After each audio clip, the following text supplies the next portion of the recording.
От теб искат да вземеш определена позиция. Тоест да заявиш против какво си и за какво си. Или което е по-нагледно с кой си.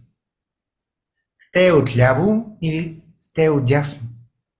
Или с тия в средата. И тия отляво, и тия отдясно, и тия в средата твърдят, че човекът не може да живее, ако няма определена позиция.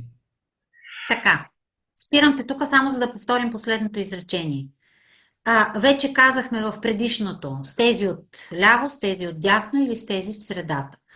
В следващото изречение не наблягаме на тези три еднакви думи, които се повтарят от предишното. Да, А правим и тия от ляво, и тия от дясно, и тия в средата да, твърдят. да. Важното е вече действието, глагола. Наблягаме на друго неща, да, защото предишното сме наблегнали вече на те. Да, запознали сме ухото на слушателя или на зрителя Да, с... да, да, да, да. Разбирам напълно, да. Има логика. Добре.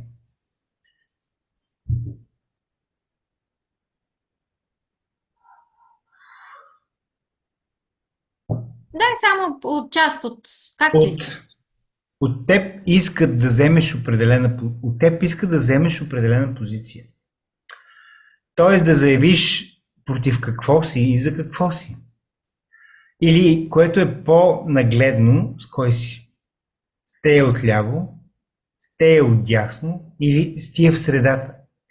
И тия отляво, и тия отдясно, и тия в средата твърдят, че човекът не може да живее, ако няма определена позиция. Мгм.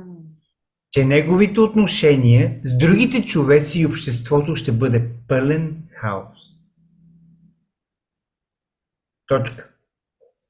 Ще бъде пълен хаос, видиш ли. Така, обаче, като го кажеш, това ще бъде пълен хаос. Вярваш ли на това, като го казваш? Или то е, цитирам онези там? В момента цитирам текста. Добре, няма да те мъчим повече. Виждам, че